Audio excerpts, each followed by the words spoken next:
Recibiremos al señor Sergio Berenstein, quien dará una exposición de apertura de este bloque. Sergio Berenstein es doctor en Ciencia Política de la University of North Carolina y licenciado en Historia de la UBA. Es presidente de Berenstein, consultora de análisis político y estratégico, que fundó en 2012. Sergio, por favor. Hola, buenas tardes a todos. Muchas gracias por la convocatoria. Un placer estar aquí. Tengo 20 minutos, lo voy a dividir en 4 pequeños capítulos. El primero, la sorpresa y la volatilidad. El segundo, cuál es mi visión respecto a este proceso. Tercero, cómo veo que llega la Argentina al 10 de diciembre. Cuarto, qué pasa después. Hasta abril de este año yo recibía preguntas del exterior y sabía cómo contestar. Por ejemplo, la más común era si la Argentina podía ser la nueva Venezuela. ¿Se acuerdan de esa pregunta? Me parece que es una Argentina que ya no existe más. Bueno, era fácil contestar eso. Yo decía, no, de ninguna manera, entre otras cosas porque el sistema político todavía sigue efectivamente vigente, las Fuerzas Armadas son totalmente democráticas. Ya en abril había comenzado, por lo menos un conjunto de quienes miraban a la Argentina, a preguntar intensamente por un señor llamado Javier Milei. Yo le decía a Eduardo, que está acá, que es el responsable de lo que yo digo en general, le preguntaba, digo, ¿cómo nos da Milei? Y él me decía, bueno, está ahí tercero. Yo pensaba, el mercado no se equivoca, yo estoy mirando algo mal. ¿Por qué tantas preguntas respecto de Milei? Bueno, como ustedes saben, a partir de mayo, los problemas, entre comillas, que parecía que enfrentaba Milei a nivel subnacional en elecciones provinciales, eso como fue disipándose, y ahora estamos de vuelta con la Argentina, sobre todo los que miran a la Argentina obsesionados con el fenómeno, entre comillas, de Javier Milei. Se trata de un fenómeno permanente o transitorio. ¿Irrumpe en la Argentina una fuerza política nueva? ¿Se reconfigura el sistema? ¿Es esta coyuntura crítica parecida a la que fue 1890 con el surgimiento del radicalismo, el 45 con el surgimiento del peronismo, el 2001 cuando emerge por un lado el kirchnerismo y de a poquito lo que fue el macrismo? Pues un fenómeno transitorio donde un segmento relevante de la sociedad canaliza su bronca, su frustración, su insatisfacción, pero luego esto se disipa con el tiempo. Bueno, por supuesto, hago la pregunta, la van a contestar en el panel siguiente, los chicos que saben efectivamente lo que va a ocurrir en Argentina. No es mi caso. Me parece que es una pregunta vital, porque si estamos ante una reconfiguración del sistema político, esto tiene consecuencias respecto a la gobernabilidad. Lo retomo al final. ¿Por qué? Porque cada vez que surge un nuevo movimiento, esta reconfiguración que implica, bueno, que pedazos de lo viejo entra a lo nuevo, ¿verdad? Las identidades previas no tienen demasiada importancia, se resignifican detrás de un nuevo liderazgo y el sistema de algún modo se rearticula. Por ejemplo, ¿cómo quedaría la Argentina con 3 fuerzas que puedan alternarse al poder? Y parecido a Chile hasta hace 50 años, justo hasta el golpe de Pinochet, donde había una derecha importante, el Partido Nacional, un centro vital, que era la democracia cristiana, y una izquierda, el Partido Socialista, el Partido Comunista. Puede funcionar un sistema de 3 fuerzas con un formato presidencialista, ¿verdad? Un punto adicional antes de entrar a cómo veo la elección. La sensación que teníamos hasta la PASO era de que había mucha apatía. ¿Recuerdan? Veíamos un segmento importante de la sociedad no participando, veíamos incluso comparando las elecciones provinciales con las anteriores como, bueno, más voto en blanco, y pensábamos que iba a ocurrir algo parecido en las PASO. De hecho, votó menos gente que en otras PASO y pensamos que va a votar más en la elección de octubre. Están las 3 principales campañas mirando cómo efectivamente encarar esta cuestión de del delta, ¿no? La diferencia entre los que no votaron y votarían en principio. Pero lo interesante es que ya la Argentina no está pensando en la cuestión de la apatía.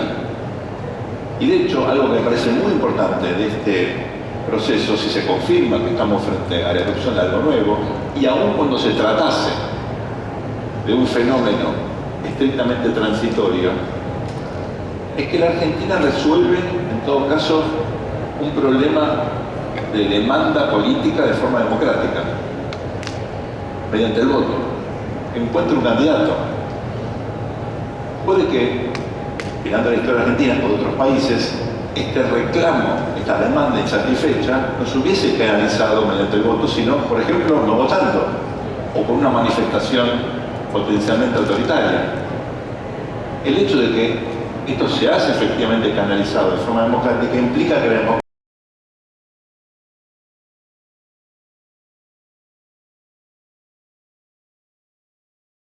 y que esto ocurra sin demasiados conflictos. Esto es importante. La revolución de 1890 implicó un problema institucional serio. De hecho, renunció al presidente. El 45 implicó un punto de inflexión.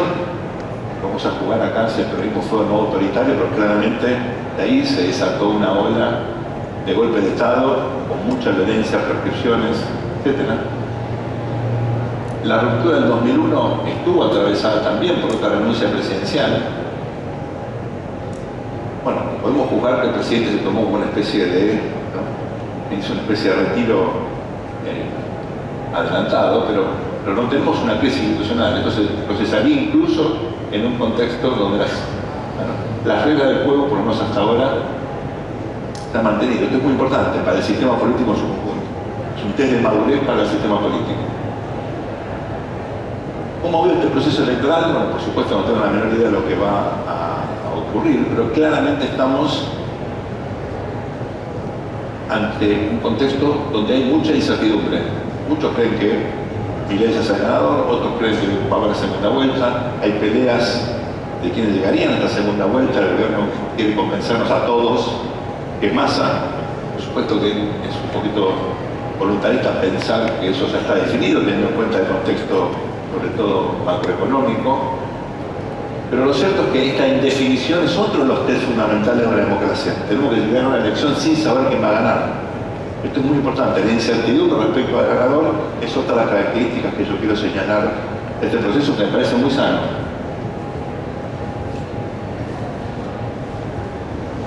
Un elemento adicional de todo esto, que puede llegar a ser obviamente clave, no sé si se va a instalar o no en el debate, ustedes habrán visto que tanto desde el gobierno como Juntos por el Cambio están incentivando un debate sobre la experiencia y la gobernabilidad, tratando de señalar esto como dos de las debilidades efectivamente de Javier Milei. Bueno, me parece que está deslizándose en la Argentina, al margen de lo económico, como ustedes saben, es un problema extremadamente complejo. En lo político está deslizándose, tal vez sin darse cuenta, hacia los temas vitales de una elección, donde efectivamente la sociedad tiene que poder valorar virtudes y defectos y comparar, entendiendo cuáles son. Obviamente nunca hay candidaturas perfectas, dar todos los matices y votar en consecuencia. Pero fíjense cómo los temas de a poquito empiezan a ser los que, por lo menos teóricamente, son los más importantes. ¿Habrá gobernabilidad en la Argentina ante un eventual triunfo de Milei, teniendo en cuenta que, dado que el Congreso se renueva parcialmente, de tercios el Senado, a mitad de la Cámara de Diputados, a lo sumo puede tener 40 y pico de bancas en la Cámara Baja, excepto que tuvo un resultado realmente arrollador en primera vuelta en octubre, y una docena, a lo sumo, de senadores, algunos piensan que pasaría de 8 o de 9. Bueno, ustedes empiezan a tantear cómo viene la mano en la política, y el otro día una figura importante de acá en 90 me decía: la política va presurosa en el auxilio del ganador. Es decir, no habría que sorprenderse si hay un realineamiento detrás de un político sin aparato, un político que haría historia, ¿no? Porque gana invirtiendo muy poca plata en campaña y ganando en provincias donde ni siquiera visitó. Pero lo interesante es que en tema de gobernabilidad, bueno, si se da este alineamiento, habría un dibujo distinto del que en principio estamos imaginando. Aún así quedaría obviamente la duda. ¿Tendría él, por ejemplo, el peso suficiente para designar al presidente de la Cámara de Diputados? ¿O al presidente alterno del Senado?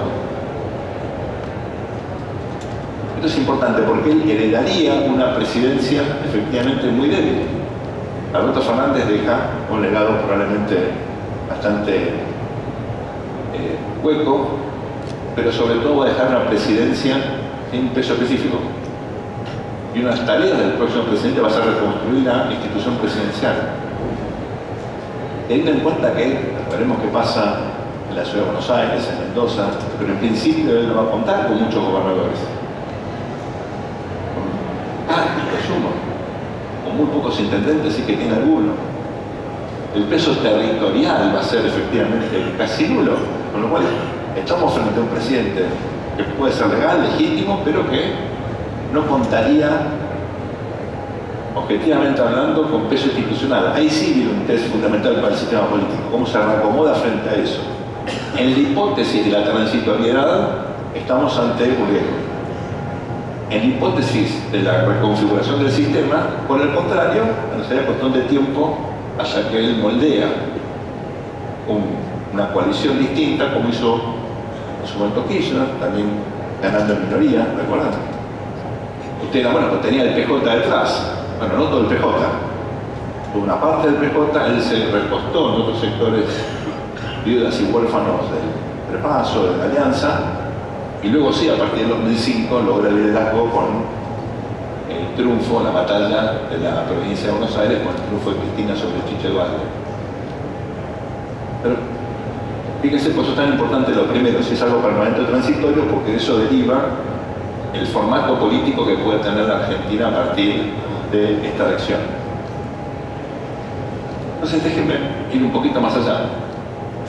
De los tres resultados uno supone que en el hipotético, y hoy creo de acotada probabilidad de triunfo de Massa, eventualmente una segunda vuelta, bueno, el gobierno algunos creen que serían parecidos a lo que estamos viendo ahora, yo creo que no, sería muy distinto. Porque como ustedes saben, acá lo que hubo fue un cambio muy significativo de la agenda de la sociedad, con un giro hacia el centro o hacia el centro-derecha, que luego es convalidado por la oferta del sistema político. Esto es previo, por Eduardo, que medimos hace 2 años, veíamos claramente cómo se venía corriendo la sociedad hacia valores, hacia demandas efectivamente distintas, donde la inflación siempre está en primer lugar, de forma sistemática desde hace mucho tiempo, y eso, claro, acotó mucho el margen de maniobra de cualquier oferta política que no focalizara en la estabilización. Por eso creo que un eventual triunfo de Massa reflejaría este cambio de la oferta y vamos a un esquema totalmente diferente de política pública, incluyendo obviamente la política económica. En el caso de Bullrich, ustedes saben que, bueno, esperemos que se confirma, pero habría en principio de acá a las elecciones un debate económico de mucho más jerarquía a nivel. Esto no habla en absoluto del equipo de ella, sino del lugar que ella le dio en la campaña de equipo, que es distinto. Ahora habría una prioridad, que es dar el debate económico, y la figura de Melconian obviamente sería central. Se va a poner divertida la campaña, evidentemente, si esto ocurre así, pero ella va a tener que estar en los 2 debates, que son obligatorios. Una cosa es que él sea el vocero económico, que tenga un rol protagónico, en el debate tiene que estar ella, va a ser también, es obviamente súper interesante. Pero, digamos, uno entiende lo que sería efectivamente un programa de Juntos por el Cambio. La gente liberal de la Mediterránea lo ha explicitado, me parece que vamos claramente a un plan de estabilización, tal vez no tan ortodoxo como el que hizo Mauricio Macri en su momento, luego de la crisis de 2018, pero evidentemente va a ser algo riguroso, porque como no hay financiamiento, estamos hablando de 3-4 puntos del producto del primer año, ¿no? es un ajuste bien severo. Ahora, la gran pregunta es: ¿qué hace Milei? ¿Por qué? Porque, bueno, muchas de las cosas que él propone requieren reformas constitucionales. Les doy un ejemplo. Él propone, y estoy adelantando un poco el argumento de mi columna de Paso a Paso, el aviso del viernes de la Nación. Él propone enfatizar la recaudación del Tesoro a partir de concesiones en recursos naturales. Bueno, la reforma de la Constitución del 94 le da a las provincias justamente el control de los recursos naturales. ¿Cómo hace él para bajar el IVA, ingresos brutos, retenciones, etcétera, confiando en el ingreso que no depende de él? Lo mismo con las reformas de educación y de salud. Él habla de arancelar la salud, habla del sistema famoso de vouchers. Podemos estar de acuerdo, no me importa eso. ¿Quién administra la salud y la educación en la Argentina? Las provincias. Él no tiene jurisdicción sobre las autonomías provinciales para forzar esos cambios, podrá sugerirlos. Fíjense, Massa, que propone repartir plata, este famoso bono, y las provincias, hasta las peronistas, le dicen que no. Imagínense lo que implicaría para las provincias tener recursos. Es impensable. Hay muchas cosas que están hoy en el corazón del planteo de Javier Milei y que llama la atención porque nada de eso es posible hacer. Y aún con un plebiscito, él puede incluso ganar un plebiscito donde dice: sí, vamos a hacer esto. Es constitucional. Ninguna ley puede modificar la Constitución. Hay un punto adicional que me gustaría destacar, porque él, curiosamente, para alguien que piensa desde la derecha, tiene un pensamiento muy estatista. Ustedes saben que todo el pensamiento neoconservador en Estados Unidos se basó desde el New Deal de Roosevelt en adelante en enfatizar la importancia de las autonomías de los estados.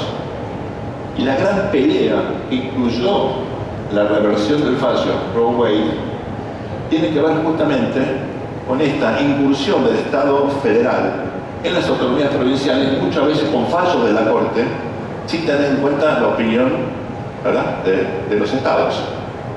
Son los socios constitutivos de la federación. ¿Qué está haciendo Milei acá como propuesta?